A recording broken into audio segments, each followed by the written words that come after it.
Today we have a really special instrument. It's a Hohner Pianet made between 1962 and 1964. It's very closely related to the Beatles because they used a pianet just like it.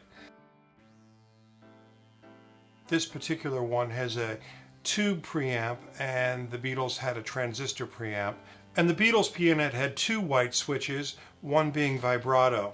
But the one thing that makes it very much like the Beatles Pianet is that it's got the coffee table legs.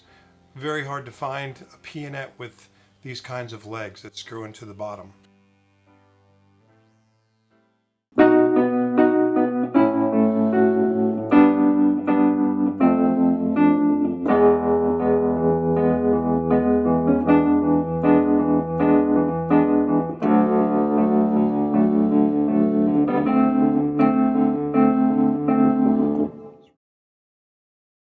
On the left-hand side it says Pianet in gold. Here's what the switch looks like. There's the indicator light. And above you can see that it says Hohner in gold. And that screw, which you have on both sides, you would take out to open up to the inside. A little later in its development on the Pianet C, the screw is actually located here.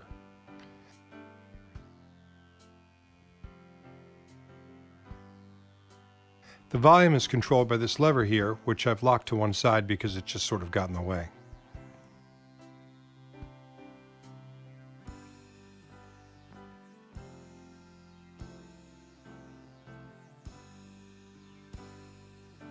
Let's take a look inside.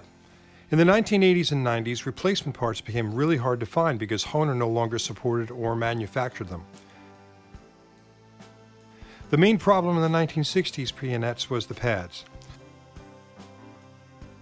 The pads worked by adhering to the steel reeds until they reached the point of release, plucking the reeds.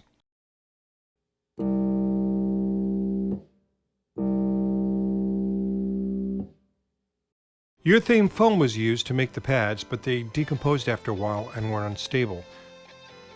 So people for a while had to try to make their own pads in order to keep their pianets working. But in the 2000s, more businesses took up servicing and maintenance of vintage keyboards, and newly manufactured pads for the Pianet are now available.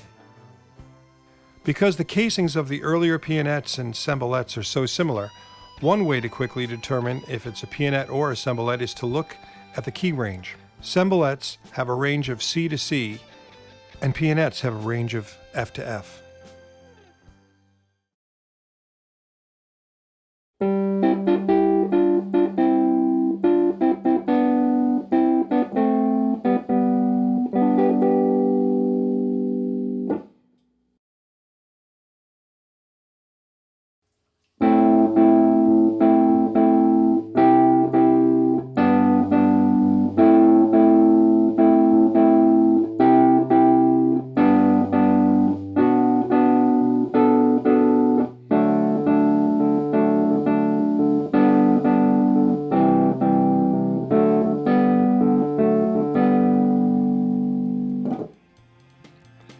The Beatles used two Pianets in the studio, as evidenced by pictures of recording sessions. The first is the Pianet C, or CH, and the second is the more commonly found Pianet N. The Pianet N is easily recognizable because of its triangular legs, and both models have the same Pianet sound. Just added features. For instance, the Pianet N didn't have a volume that was controlled by the knee, it was controlled by a foot pedal.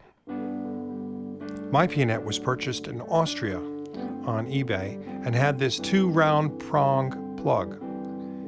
It was simply replaced with a flat-pronged American plug, and the voltage was set by a dial on the bottom of the Pianet.